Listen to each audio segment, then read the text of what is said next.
Ok, dans un premier temps, on va introduire de nouveau nos trois invités. Alors, comme on a dit, on va jouer sur ces temps anglais-français. On est un peu obligé puisque la plupart de nos étudiants sont anglophones. Donc voilà, j'ai demandé à nos intervenants qui vont parler et en anglais et en français, mais même d'aller doucement pour la traduction. Donc je commence par Isabelle Le Tessier. Donc Isabelle Le Tessier, elle est pédologue de terrain. Donc j'en dis pas plus, vous allez voir exactement ce que c'est une pédologue de terrain. Et elle est gérante et fondatrice du bureau d'études SIGAL. Donc, pour la petite histoire, le sol la passionne depuis 40 ans. Voilà, au moins. Donc, in English now, Isabelle Le Tessier is a field pédologist. And as I said, she's a manager and founder of a design department SIGAL. You will see exactly what is it after. She will explain. And the soil and the earth, it's very important for her, and she will explain why. Simon Morville, architecte, fonde son atelier en 2012. Il développe une approche expérimentale et pluridisciplinaire, architecture sensible qui questionne la relation entre l'homme et la nature. Donc, Simon Morville, architecte champenois, on peut dire. Okay. Founded this studio. It's okay. No problem. Founded this studio in 2012, developing an experimental and multidisciplinary approach. Create a sensitive architecture that questions the relationship between the man and the nature. Arnaud Bertin, paysagiste urbaniste champenois. Et depuis 2012, il est président de la Fédération française du paysage de Champagne-Ardenne. 2018, pardon, excuse-moi. Et donc Arnaud Bertin, landscape architect, is urban planner from Champagne. Since 2012, yes, 18, je ne sais pas pourquoi j'ai 12. President of the French Federation of Landscape of Champagne-Ardenne.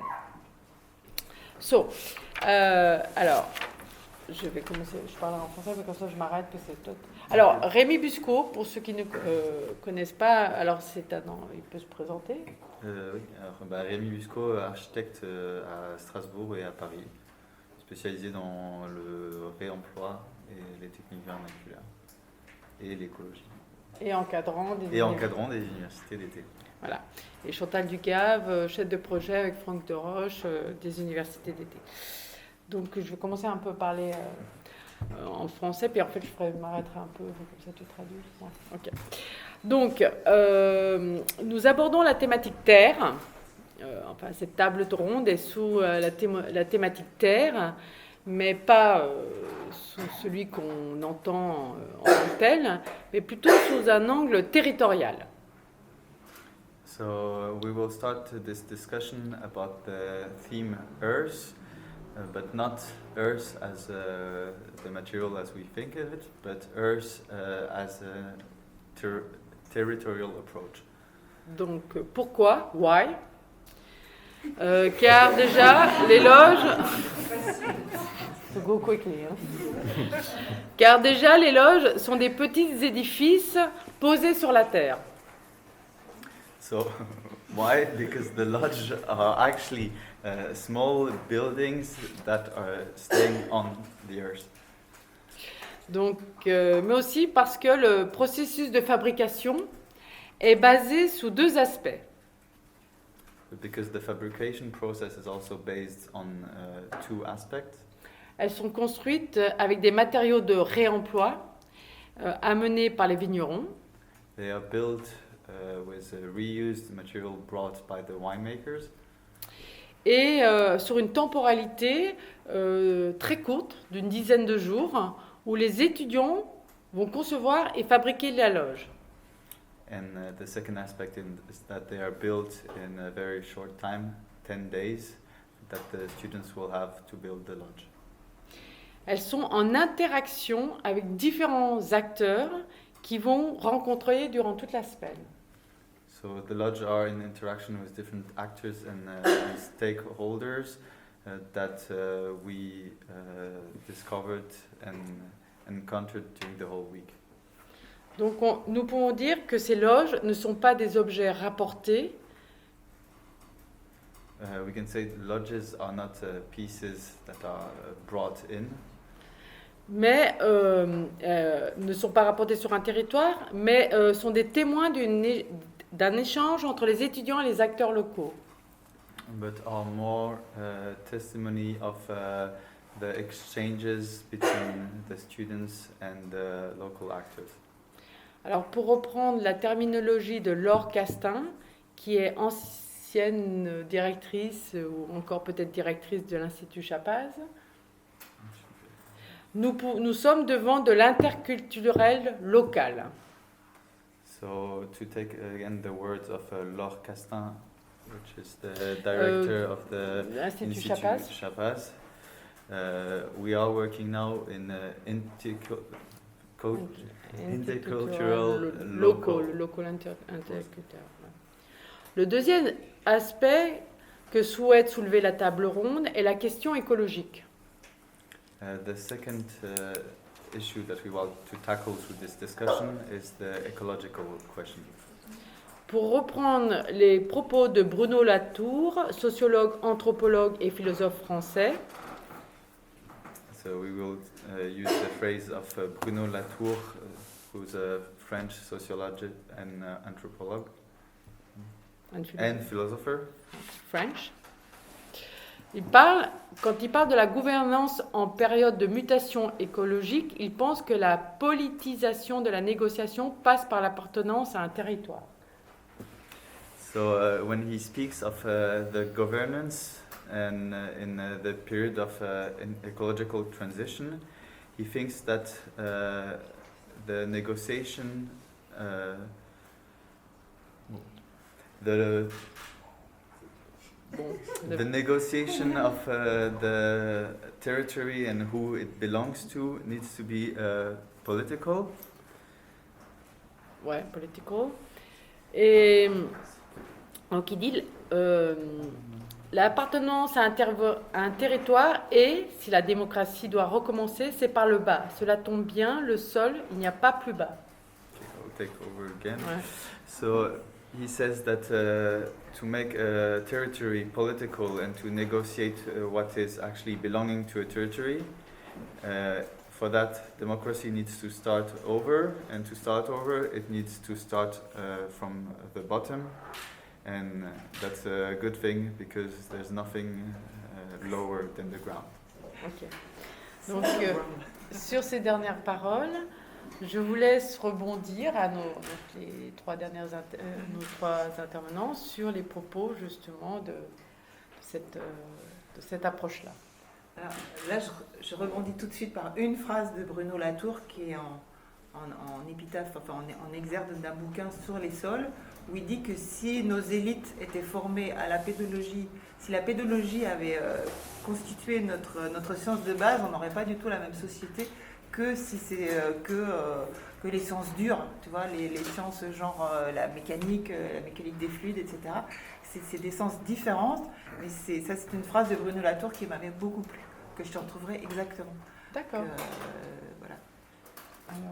So Isabelle is completing this quote. There was another one from Bruno Latour again, and which is saying if all of our political leaders would have studied pedology, they would not think the same way, because it is not hard science like most of the science that they've learned, but it is a totally different approach to work with the living. Donc, du coup, on va commencer par toi, Isabelle. Ah, si tu veux, ouais. Alors, donc les sols, je pense que même le mot sol, même les pédologues, donc mon métier, ne sont pas d'accord sur ce que c'est qu'un sol. Où s'arrête un sol en profondeur, non ? Donc on parlait de, on ne peut pas faire plus bas, si, on peut toujours faire plus bas.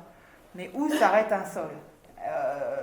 La terre brune, la terre l'humus, ou jusqu'aux racines, ou les couches qui sont encore en dessous, qui vont communiquer leur eau à la dernière couche des racines. Donc, déjà, c'est un objet qu'on a du mal à définir. So, to start again about the subject of what is the ground and what is earth, all the pedologists who are working on the ground cannot really define it. Nobody can really say where it stops and at what deepness it actually stops. La deuxième chose, c'est que un sol provient d'un matériel, d'un matériau. On parle de matériau parental. Ce qui est très beau, on disait roche-mère ou matériau parental. Je te laisse, tu veux pas des phrases trop longues?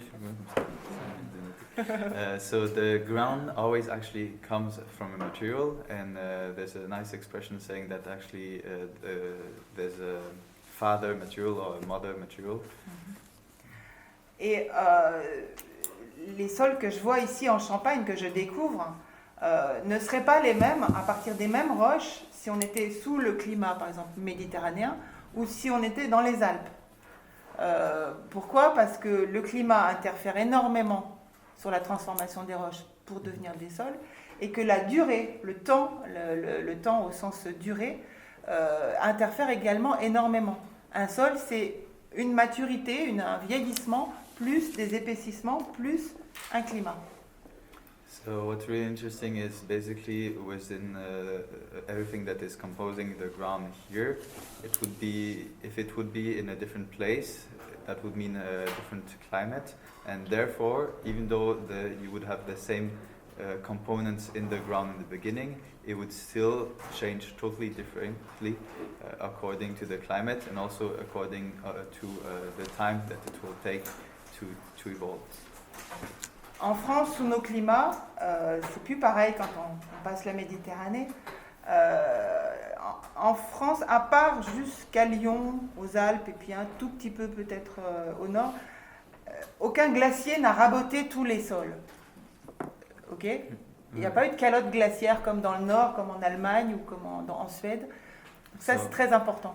In France, what's really interesting about the ground is there was the glacial area actually didn't come until our ground, so there was no. C'est le pergélisol qu'il y a sur. Non, une calotte glaciaire. Calotte. Tu vois, une calotte qui vient raboter comme un bulldozer, tu vois, qui remet la roche à nu. Classique. Okay. So normally there would be ice that would come and that would actually clean the whole ground from the earth and would leave only the rocks there. But since there was no calotte glaciaire that came until here, the ground have been very well preserved. Donc, le matériel parental, la roche, a pu s'altérer sur plusieurs mètres sous l'effet de l'eau, des racines, parce que ça peut durer depuis 100 000, 200 000 et par endroit 1 million d'années, où la roche se transforme pour se préparer à devenir sol. Tu comprends? Il y a d'abord une transformation de la roche qui se prépare à devenir un sol. Ça, c'est très important et on n'en parle pas souvent. Okay, and so because there was no ice for such a long time, there was we have grounds that have been able to evolve for 100,000 of years, and that's what is really important, is that basically the rocks that are staying in the ground, they're preparing themselves and they're evolving to become earth. Après, la vigne, évidemment, c'est le paradis des pédologues parce que c'est une plante qui n'a pas besoin de terre très riche. C'est une plante pionnière qui se contente de terrains pauvres et qui est capable d'aller explorer des profondeurs de sol très importantes. Donc pour nous, notre métier fait découvrir des choses sur la viticulture, mais la viticulture fait progresser la science des sols. Tu vois, il y a une interaction entre les deux. So, and what's interesting about the vineyards and why actually pedologists like vineyards so much is that the wine fields and the trees themselves, they go quite deeply into the ground. And donc pourquoi en fait Et du coup, c'est la culture qui est la plus intéressante à étudier quand on est pédologue. Ah, so C'est that's ça. okay. And so therefore, it's really interesting for a pedologist to work with winemakers and to study how the wine grows because of the richness of the ground and of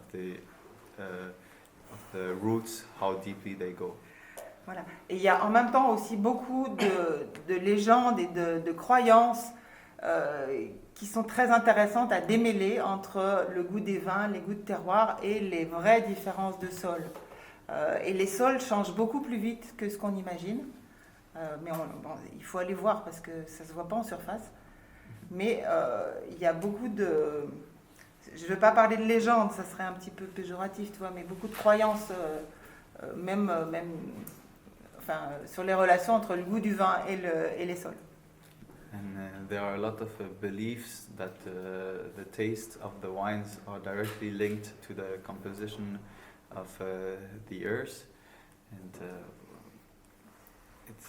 but the earth, what we don't know is that the composition of earth is changing really fast, way faster than what we think. Du coup, j'ai une question. Ces croyances arrivent jusque dans ce qu'on appelle les nouveaux vins Oui, c'est en partie. Il y a du surf un petit peu sur tout ça. Oui. Après, il y a des expérimentations en ce moment. Mais l'image qu'on se fait quand on repart de zéro, non, je parle par exemple en Californie ou autre, où il n'y avait pas. Est-ce qu'on part plus du tout il n'y a plus cette histoire de croyance ou comme tu parlais? Non. C'est encore autre chose là, non? C'est encore autre chose, ouais. Mais après, il y a des systèmes en Californie où, par exemple, ils vont compenser des déficits hydriques en irriguant.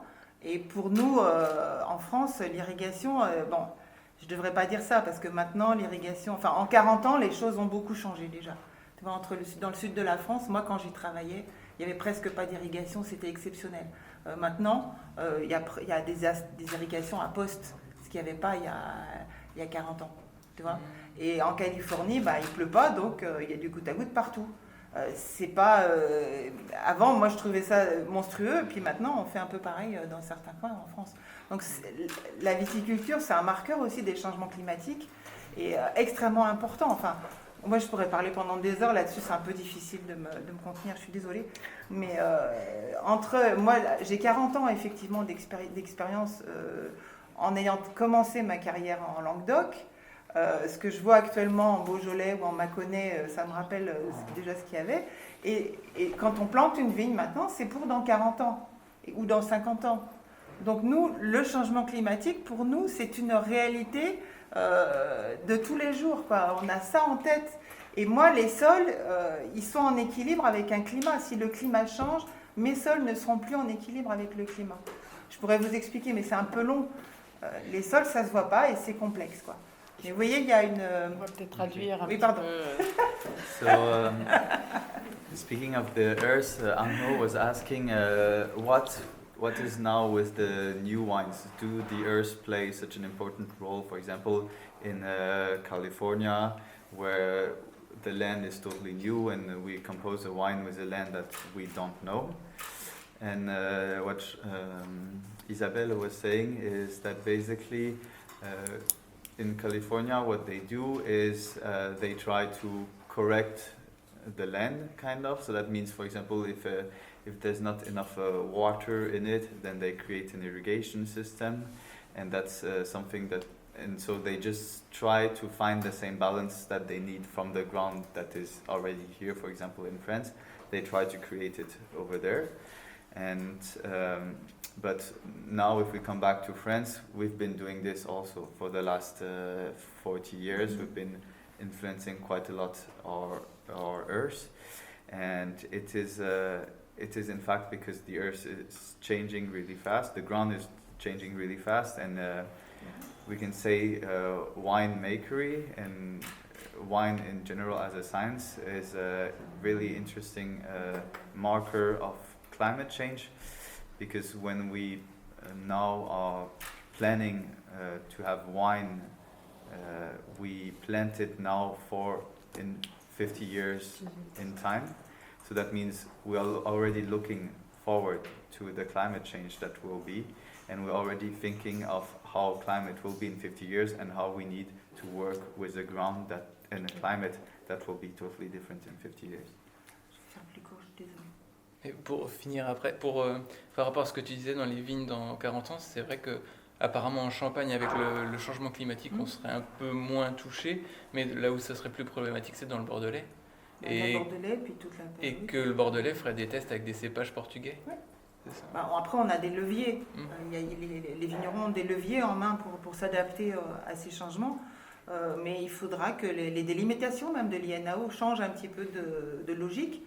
Puisque par exemple, on ne voulait pas de versant nord où on s'arrêtait à une certaine altitude. Puis peut-être que on pourra monter un peu plus haut en altitude, basculer vers des versants un petit peu moins bien exposés pour compenser tout ça. Il y a des cépages, il y a des modes de conduite, il y a des porte-greffes, il y a... Et donc ça va avoir un impact sur nos paysages. Oui. Ouais. Oui. Mais le changement climatique, oui, ça va avoir un impact sur notre vie, clairement, au-delà du vin. We're just saying about the region Champagne, climate change will not have such a big effect, even though it will. It will be way worse in the Languedoc region, for example, where nowadays they're already looking for Portuguese grapes and to adapt, and also to make everything a bit more flexible with where you have the right to grow the grapes, just to adapt to the climate change. Simon, est-ce que tu veux rebondir? Yes. To follow Isabelle's presentation about the ground, I would say that if we also talk at a territory scale, and to make the link with architecture, let's say that we have the scale of the land, the landscape, and a French notion called terroir. Terroir would be the transition with the quality of the ground, because in France, according to the different wine we have, like Bordeaux, Bourgogne, Champagne as most famous, we talk about terroir, which is the condensation of different qualities of first the ground qualities, the climatic conditions, the level of humidity, all of which creates the terroir. And traduire au français, tu veux que je traduise Non, c'est bon plus interactif si tu fais. Je vais pas auto-traduire.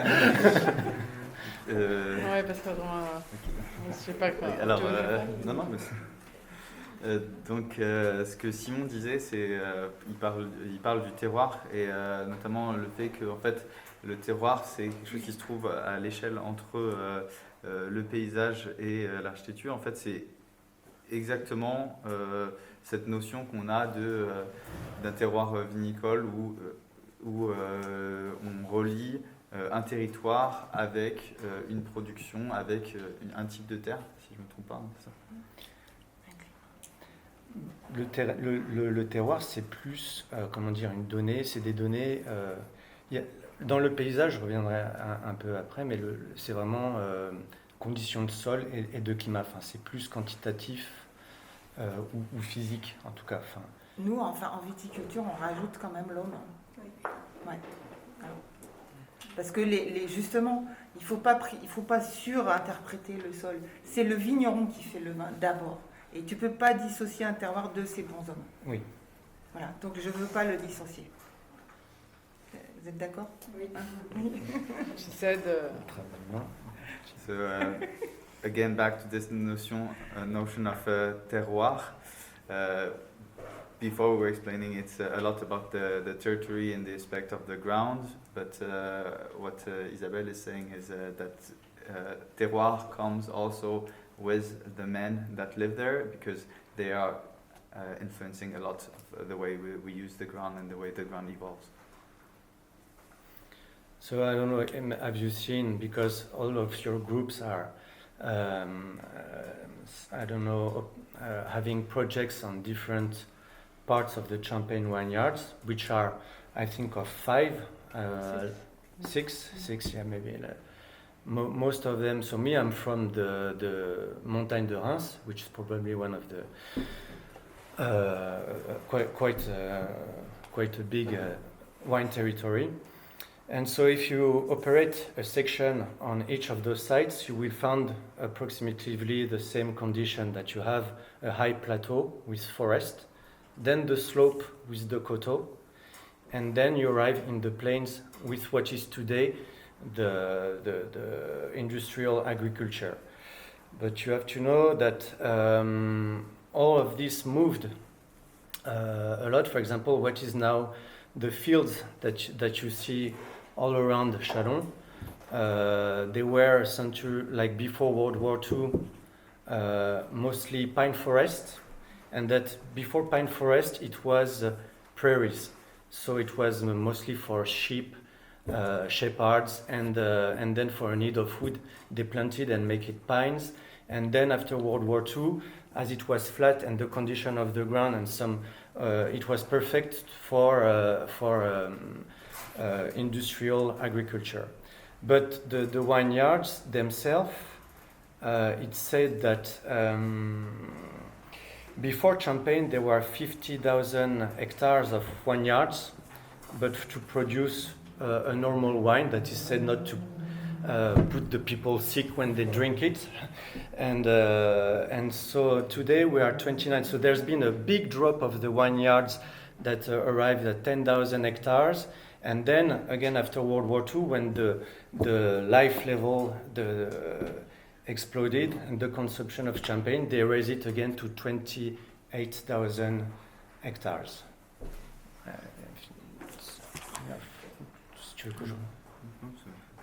Donc là, je ne sais pas si vous avez remarqué les 6 groupes d'étudiants, mais finalement, quand on regarde la section du territoire sur lequel vous travaillez, on se retrouve toujours avec à peu près le même type de section, à savoir un haut plateau, après une pente dans laquelle s'inscrivent les coteaux et les plaines sur lesquelles aujourd'hui on pratique l'agriculture industrielle. Ce qu'il faut savoir, c'est que sur ce paysage, en fait, c'est un paysage qui a énormément évolué durant le dernier siècle. En fait, tu me dises, la forêt de pins, c'était c'était avant la Seconde Guerre mondiale. Donc, avant la Seconde Guerre mondiale, on avait une forêt de pins. Encore avant, on était surtout sur des prairies pour des bêtes. Et en fait, c'est après la Seconde Guerre mondiale où on a coupé tous les pins et on a commencé à faire une agriculture industrielle. Et par rapport à l'arrivée du champagne dans la région, on avait 50 000 hectares c'est des coteaux. Ouais. Et c'est juste après la Seconde Guerre mondiale où finalement ces 50 000 hectares sont passés à 25 000 hectares. Il y a eu une période où c'est descendu à 10 000 et après c'est remonté à 28 000 après la guerre. 50 000 ? Ouais. Et donc la raison pour laquelle ça a descendu abandonné, parce que les vins n'avaient pas de qualité spéciale. Il y a eu le même phénomène à Chablis, enfin, il y a eu beaucoup d'appellations, où il y a eu des grosses chutes. Ouais. D'accord. And so all of which forms the special entities of Champagne. So they evolve. One strong thing, I guess you Isabelle can also go. But it's the forest and the vineyards are interconnected, as the forest is on the top of the hill. Every time the humidity and the climate, it has a huge influence on, because Champagne vineyards are the most northern vineyards. So normally it's conditions are too complicated. So the two facts that we could have vineyards here is the ground, because we have 100 meters of chalk underground which can stock the heat and water. And so according to the season, because if it's too cold, the vineyards will die. And also the fact that you don't need to put extra water. The chalk is a natural reservoir of water in summer. So that was perfect condition. But even though today you look another funny thing, you will have black and white pictures down here, and you can see that at the beginning of the centuries, there was no lines in the vineyards. It was planted randomly, and it's after the phylloxera, like a kind of insect that completely destroyed, and so they brought back from California and make a greffe. I don't know how you say greffe. Well, somehow they could fix the disease by bringing some Californian cep, some Californian grapes, and from then they started to make the line according to the topography of the site for better water management, and also for more productivist condition. It was more easy to have animals getting through the lines. So maybe je te laisse. When was that? At what time? Oh, that was beginning of 20th century, like really before World War I, like between 1919 and 1910. Oui, alors, donc ce qu'il faut savoir, c'est la forêt est joue un rôle très important dans les coteaux, et de manière générale, les territoires champenois jouent un rôle très important dans les coteaux, parce qu'en fait, on se retrouve sur des vignobles qui sont dans les vignobles les plus nord de toute la France.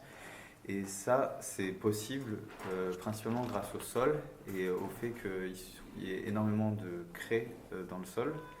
La craie permet à la fois de stocker la chaleur et donc de la faire parvenir jusqu'au raisin, alors qu'on est sur un territoire où il fait quand même très froid. Et la craie a un deuxième avantage, c'est qu'elle conserve l'eau, elle agit vraiment comme un réservoir et permet de réguler la présence d'eau dans la terre. Et un deuxième point, c'est qu'en fait, si on regarde des photos qui datent, des vignobles qui datent d'un peu avant 1900, on se rend compte que les vignobles n'étaient pas plantés en ligne comme aujourd'hui. En fait, c'est suite à une épidémie d'une maladie qui s'appelle phylloxéra qu'on a commencé à... On a dû en fait couper une grosse partie des vignes, enfin tout. On a dû tout couper et on a fait une greffe avec d'autres vignes de Californie. Californie. Et suite à ça, en fait, quand on a replanté en ligne, tout simplement pour une meilleure possibilité d'irrigation, plus de facilité de faire passer les bêtes à travers, juste une meilleure productivité. Non, d'écoulement. D'écoulement. Irrigation. S'il n'y a pas d'irrigation. Irrigation aussi, quand même.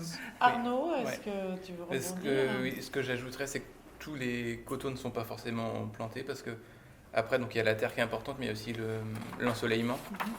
Donc, par exemple, si vous prenez l'exemple de la montagne de Reims, c'est surtout donc le coteau est qui est planté. Et donc, il y a deux types de paysages. Donc, comme tu expliques, donc avec les forêts et donc les coteaux plantés de vignes et donc la plaine en bas.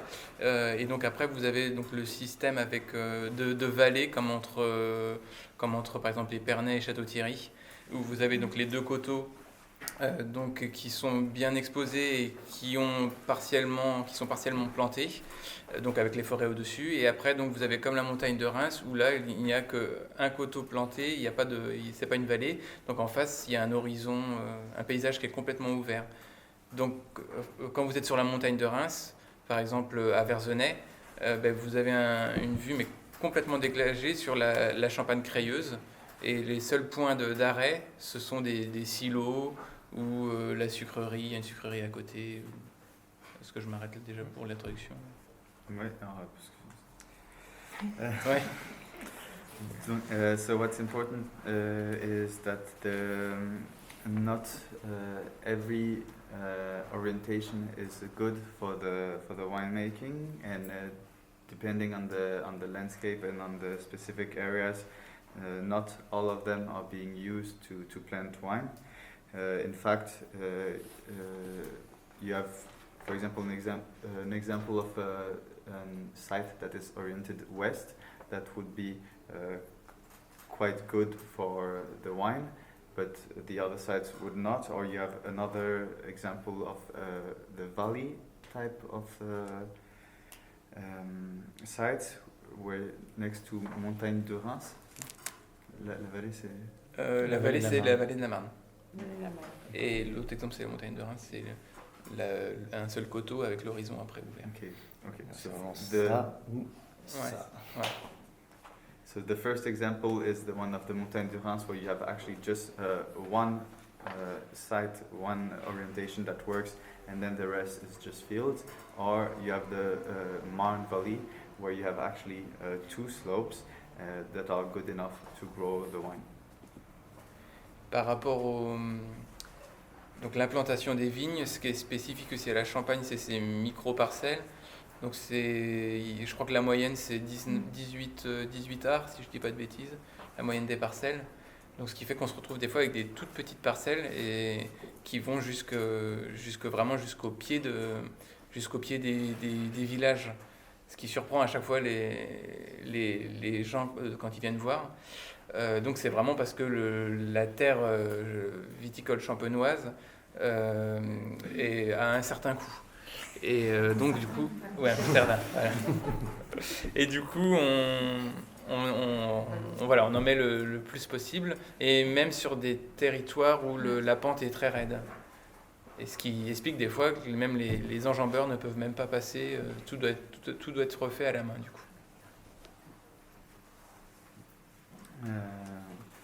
So about the implantation of the vineyards, here it's also quite specific that, for example, the average size of a site is 18 hectares, which is really, really small. And that leads people to also keep on cultivating really until the beginning of the villages. That's because the cost of the land here is really, really high. And that brings people to cultivate until the border of the village, but also to cultivate on lands that are really have a steep slope and that cannot use machines on there, but have to do everything by hand. Donc quand on regarde, Je me permets une petite remarque parce que it's also so true, so that all the villages that we have in the Champagne area, their form, as they cannot expand anymore because the price of vineyards is so expensive that it cannot be used as building sites. So now the form, the size of the village is completely stuck by the surrounding vineyards or the position of the forest, which is also classified. So this has a huge impact on the evolution and the shape of the built space in the villages. C'est un cas unique, non? Où Peut-être la terre à bâtir soit moins chère que la terre. Je sais pas le prix agricole. foncier des autres terres, des autres vignobles, mais en tout cas en Champagne, c'est clair que ça fige vraiment le territoire. Et avec UNESCO aussi, les choses ont changé. Donc vous pouvez, je sais pas si, peut-être Isabelle un peu moins, mais en tout cas, il est clair que l'approche avec UNESCO, notamment à Cumières, on nous disait que maintenant les terrains à bâtir étaient réglementés. I said about with UNESCO, they change also the approach because now it's not possible to build anymore in the field of wine, and it's voilà. Si on parle même même à une échelle un peu plus grande de grands paysages, avec l'UNESCO, ils font attention à tout ce qui est implantation d'éoliennes pour ne pas pour que le paysage reste parce que dans certains cas les éoliennes peuvent un peu abîmer le paysage. Ça s'intègre pas toujours très bien. Donc ça a une bonne répercussion pour préserver nos paysages. Et l'UNESCO a aussi l'intérêt les viticulteurs se sont rendus compte qu'ils pensaient essentiellement à leurs produits, et maintenant je le vois quand je les rencontre, ils pensent aussi à leur terroir et à se dire c'est vrai que faudrait qu'on le valorise également. So Also, this has an impact of the landscape at a broader scale. The fact that it has been classified as World Heritage by UNESCO. For example, we're not allowed to implement wind blades anymore because the landscape cannot change so much, and also it's performing a shift of mind of the winemakers, because now for them they were just thinking that their culture and heritage is about the product, and now they think of a way to show the value also of the territory and the landscape and the terroir. Après, c'est pour compléter par rapport comme je disais tout à l'heure, on plante vraiment sur même des parcelles très accidentées. Et c'était pour revenir aussi quand on parlait le changement climatique qui fait qu'on a de plus en plus les viticulteurs commencent à enherber entre chaque rang de vigne, et dans ces parcelles très accidentées, on ne peut pas enherber parce que sinon après on peut plus, c'est glissant, donc il y a aussi, voilà, quand on parlait Ils désherbent. Là, ils sont obligés de désherber parce qu'après ils ne peuvent plus.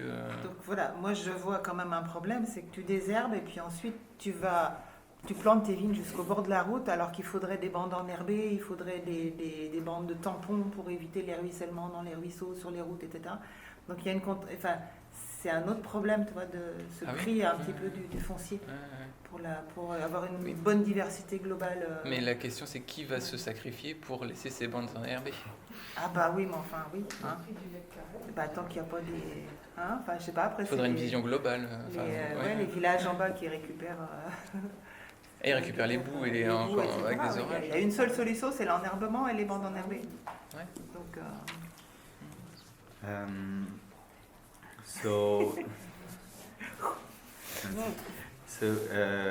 Another thing about climate change and also the way people are growing wines is because of climate change, people are now starting to grow grass and between the lines of wines, and they cannot do so on the lands that are on the sites that are really steep, because otherwise they cannot access it anymore.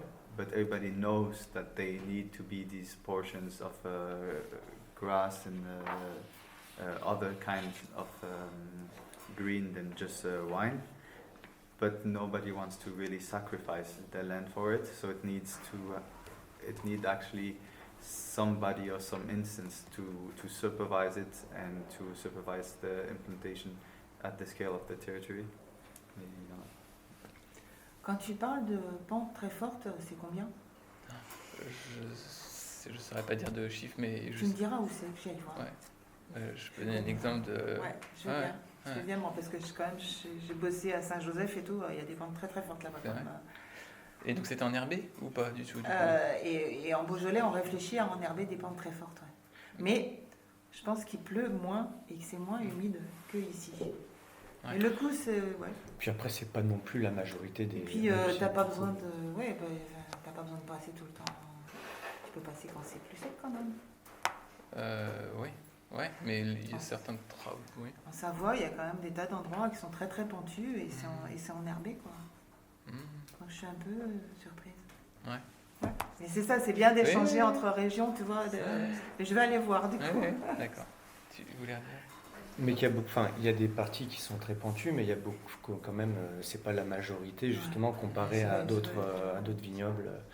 L'usage des enjambeurs, il est quand même très, très répandu, et ça a été un autre gros problème aussi au moment de la mécanisation à cause des tassements. Parce que ce sont des sols particulièrement sensibles. Enfin, tous les sols ne sont pas sensibles au même problème, quoi.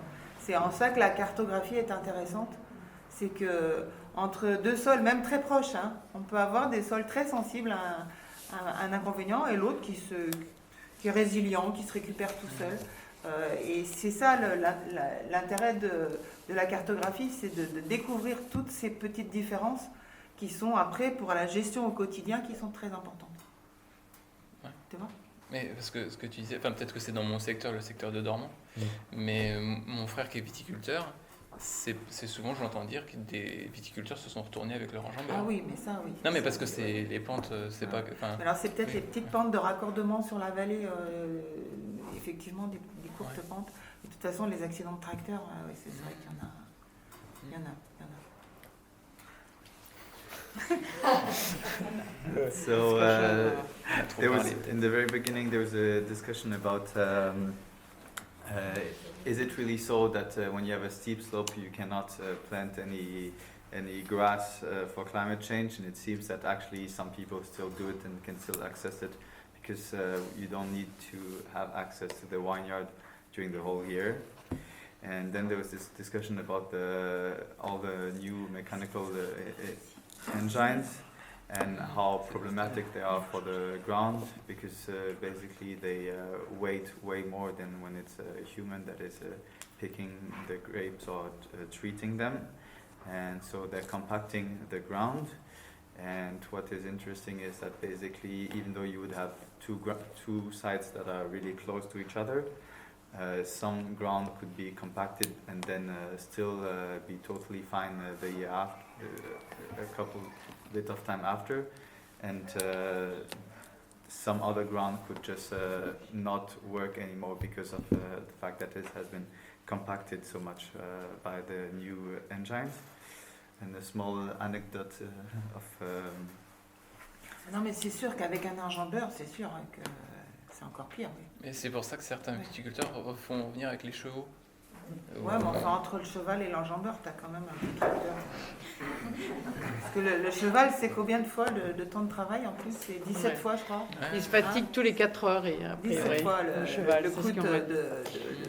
Mais il y en a vraiment qui rebondent. Après, c'est peut-être aussi. Ouais, non, mais enfin, bon, Bon, on a, attends, c'est 0,5%. Hein, Je vais, parce qu'il faut qu'on fasse attention au temps et juste pour entamer cette discussion, je voudrais revenir peut-être sur cette question qui est plus... alors l'écologie, on a abordé, mais puisque nous, on travaille sur des thématiques qui sont les loges dans les vignes, donc ça amène cette question aussi, parce que beaucoup de ces loges vont être paysagées tout autour, c'est-à-dire que c'est ça qui est intéressant.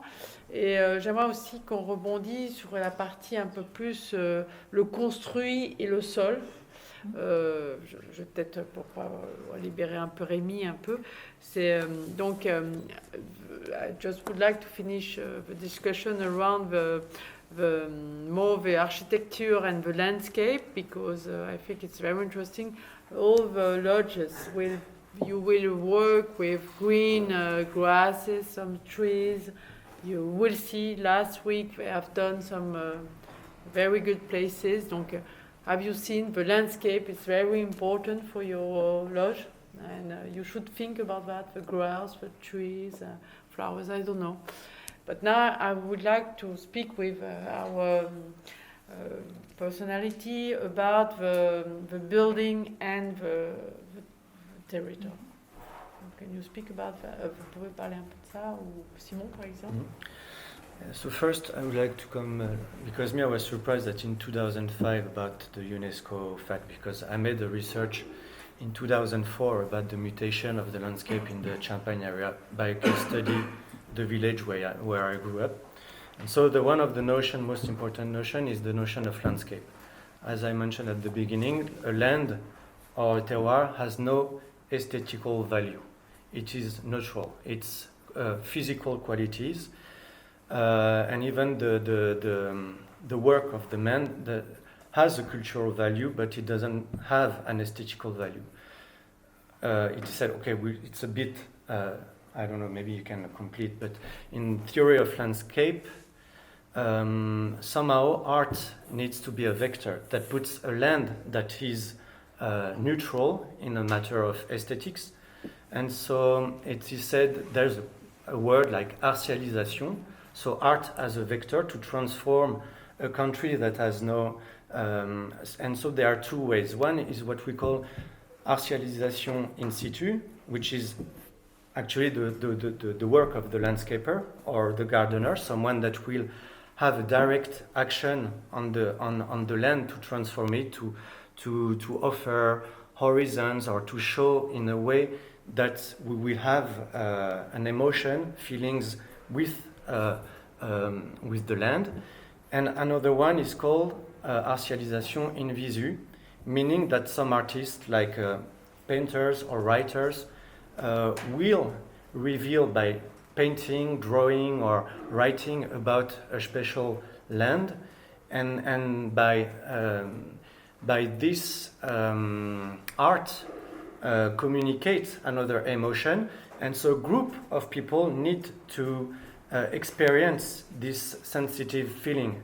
Otherwise, we cannot talk about a landscape.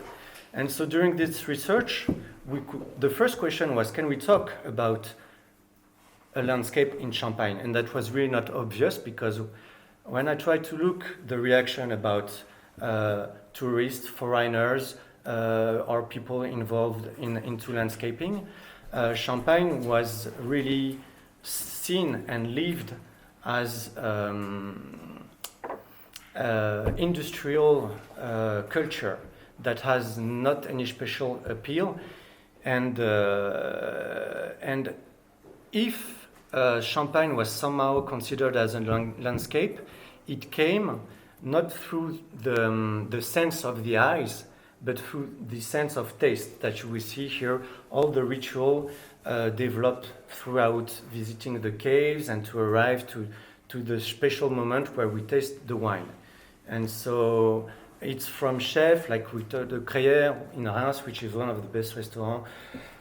Henri Boyer talks about, and then the way he talks about the Champagne becomes the vocabulary of a painter. So it's really through the wine and the food that the vineyards of Champagne started to be seen as emotional experience and a landscape experience. So to come back now with this project, I think it's really interesting, because there's another thing in landscape is the exogene and endogene. Like exogene is typically tourist people coming from outside, and endogene are people, the inhabitants. And so how the eyes, because when you live somewhere every day, you don't see, the thing seems to be normal, but when you come from outside, you bring a new vision. And so all of this is linked through this work, because most of you discover this territory. So that's the first fact. You have a new vision, plus you act as an artist. You've been scattered on different fields, and the fact that you have to reuse some materials that for the winemakers it's usual, they want to throw it away, and how to reuse that's already one first point that will change the vision of of the winemakers themselves, and also the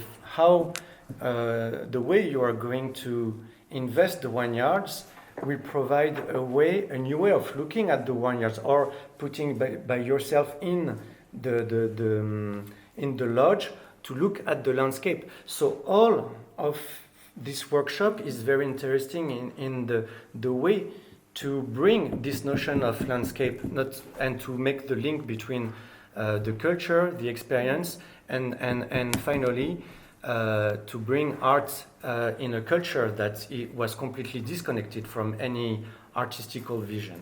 Maybe in the... Yeah, pardon, on va peut-être parler un tout petit peu français pour nos invités qui peut-être ne parlent pas forcément anglais. Est-ce que tu arrives, ou est-ce que... Juste pour après on fait des grands traits. Peut-être. Non, t'inquiète pas, mais si jamais tu peux rajouter des choses, si jamais. Oui, s'il manque quelque chose. S'il manque des choses. Donc en fait en 2005, c'est l'année où la Champagne a été classée par l'UNESCO. 2015. Et toi, tu avais fait une étude en 2004. Ok. Donc une étude en 2004 sur justement le territoire et le paysage. Et qu'est-ce que le paysage? Et en fait, ce qu'il faut se rendre compte, c'est que le paysage, dans les théories du paysage, le paysage n'a pas de valeur esthétique en tant que tel. Il n'a que des valeurs physiques. Et l'art... Le pays. Oui, le pays. Ouais. C'est le pays qui est esthétiquement neutre. Le paysage a une valeur esthétique. C'est la différence entre pays et pays. Et donc, par contre, l'art est utilisé comme vecteur pour justement comprendre et transformer la vision qu'on a finalement d'un pays en un paysage. Exactement. Et il y a deux types d'artialisation, l'artialisation in situ et l'artialisation in visu. L'artialisation in situ, c'est celle où en fait c'est une artialisation directe du territoire par des acteurs comme par exemple les vignerons directement, ou bien des jardiniers, enfin toutes les transformations en fait directes du paysage qui changent la perception qu'on en a visuellement. Et après il y a l'artialisation in visu qui est en fait une révélation du paysage par différents médiums artistiques, donc la peinture, mais ça peut être l'écriture, la musique.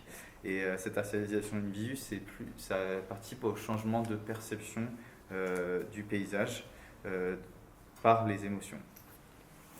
Et donc la question qui s'est posée, c'est est-ce qu'on peut parler d'un paysage en Champagne, sachant que finalement le pays du Champagne est très marqué par sa culture industrielle et donc s'il y a un paysage, quel est-il?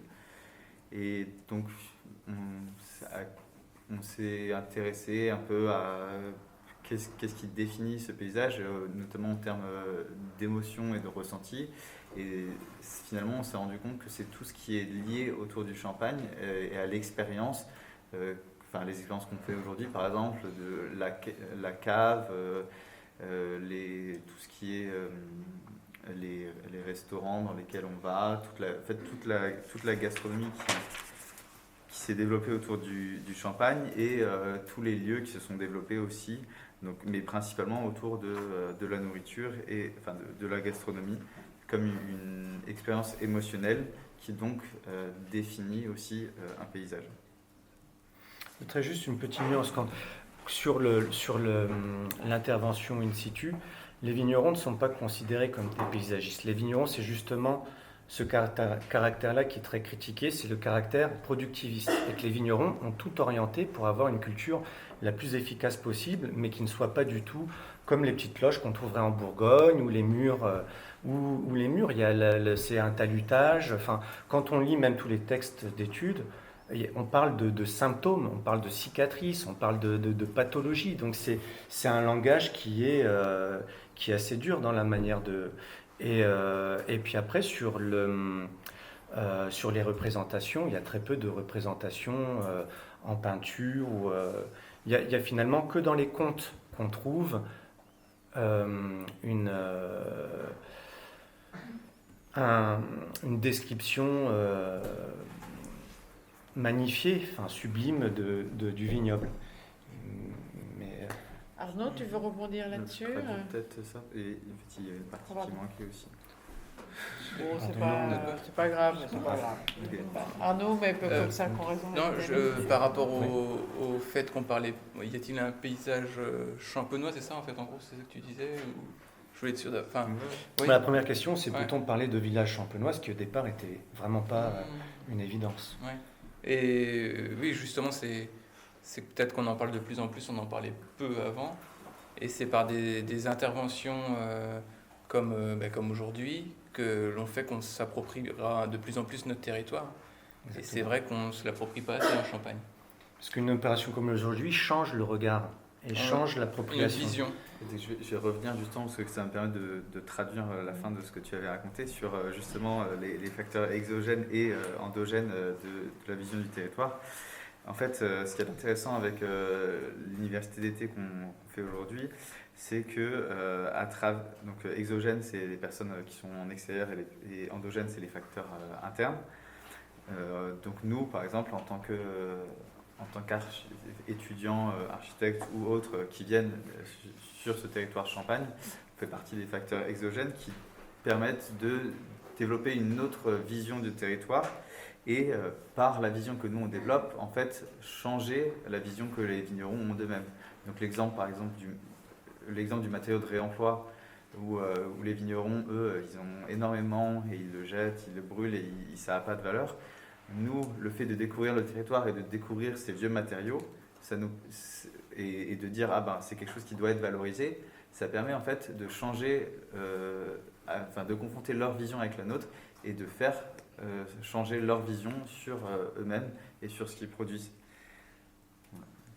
Pour l'implantation des loges que vous êtes en train de faire, les vignerons seront là parce qu'en fait ils ont un regard sur leur paysage et c'est eux qui vont vous dire comment les orienter ou vous allez les orienter Non, mais c'est déjà, ils ont déjà eu des échanges avec les vignerons et là, c'est eux qui font des projets, qui présentent, c'est comme un peu des clients, quoi. Mais c'est vraiment une relation, un ping-pong entre les étudiants et les vignerons jusqu'à la réalisation. Donc c'est vraiment, on est sur une sorte de réflexion commune sur des questions de territoire. Mais alors, l'orientation quand même de cette... Tout ça, c'est eux aussi. Ce sera eux aussi, Enfin, un échange. C'est toujours un échange. D'accord, ok.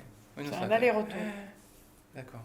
Oui, non, c'est intéressant parce que peut-être qu'ils ont tout le temps l'habitude de regarder un certain point de vue et que c'est bien de l'orienter vers... Voilà. Ben, comme le dit très bien Simon, c'est que en fait, les étudiants vont donner, on appelle ça le point de vue réflexif, c'est-à-dire un autre point de vue d'extérieur de leur territoire. Un regard extérieur. Just to translate in English, the students, you will give another point of view of the landscape, and it will mean, we said, reflexive point of view, you know, to go to one step and to look for something. And perhaps the people who are living here don't know exactly what's the quality of the landscape. Isabelle, tu veux moi, j'avais posé la question, et je ne sais plus quel étudiant, du fait de mettre éventuellement un arbre ou un arbre fruitier à côté. Et bon, apparemment, ma question est tombée un peu à plat parce que ça aurait changé la perspective, etc. Mais il y a beaucoup de régions viticoles où, dans le sud, où tu as un olivier à côté, un cerisier, un amandier, ça fait des jolies fleurs, ça fait un peu de biodiversité. Donc j'avais posé cette question-là. Il y a une loge l'année dernière qui a été construite avec... et c'est les vignerons qui ont mis 2 prunus. Voilà, en mettant des prunus. Ouais. Just because Isabelle, she asked to put some trees near your lodge, and I don't know who you speak with me, but you know, it's possible to put some trees, I think, because in another lodge, this big table, the winemaker put 2 prunus. It's this small trees, not so big, but it makes red feuilles, comment on dit, leaves. Donc, so you can think also about the landscape. You can propose also a landscape project. Donc, les étudiants peuvent aussi proposer un projet paysager, puisqu'effectivement, l'année dernière, ce n'est pas que de l'architecture. Les vignerons se sont accaparés du projet pour en faire un projet paysage. C'était une demande aussi des vignerons.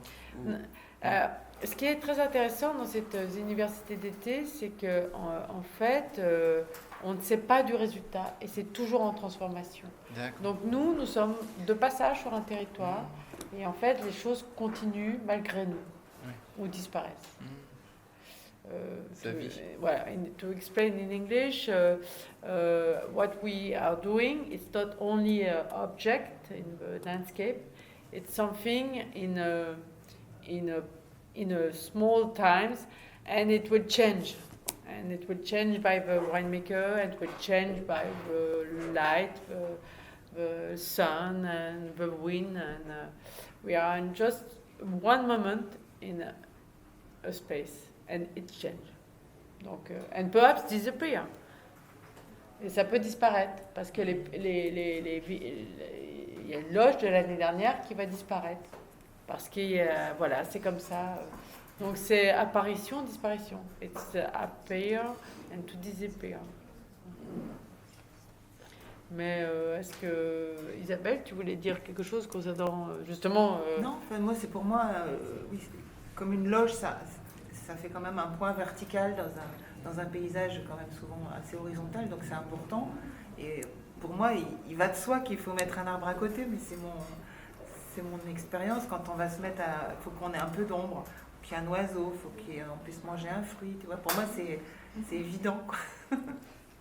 Mais c'est... Voilà. Mais en fait, alors je ne suis pas champenoise, mais j'ai entendu qu'il y a auparavant, effectivement, avant que la vigne soit si propice et qu'une économie se construit autour de la vigne, il y avait cette idée où il y avait des arbres fruitiers et la vigne, et suivant s'il y avait de la génitude ou pas, les vignerons décidaient soit d'axer vers des arbres fruités ou soit axer vers avec le vin. Alors je ne sais pas exactement, moi Ça dépend des terroirs aussi. Je sais que, donc moi venant du milieu agricole, mon arrière-grand-père, quand il y a eu une époque où il a pu racheter un petit peu de terre, et les gens lui ont dit on vous revend cette parcelle si vous nous prenez ces petits vergers qui ne valent rien. Et tous ces petits vergers, c'est devenu de la terre à vigne. Donc c'est ouais, voilà. Et c'était il y a longtemps. We spoke about the two balance of trees and fruit trees and the wine trees, you know, because before it was perhaps half and half, and the farmer, the winemaker decided if they would like to make more fruit or more wine, but now, as Arnaud explained, alors we have something different in Champillon. À Champillon, nous avons un terrain où il y a encore des arbres fruitiers, et ils ont donc le vin et les arbres fruitiers. Donc il y a encore cette vision et la vigneronne veut absolument garder ces arbres fruitiers pour marquer cette histoire des arbres fruitiers et de la vigne. Mais on retrouve encore quelques arbres isolés comme ça qui rappellent les vergers, effectivement. Des noyers pas mal aussi. Ouais. Ouais. Et de temps en temps, yeah, there's another. It's been quite lost, but another interaction was with the vineyards and the roses.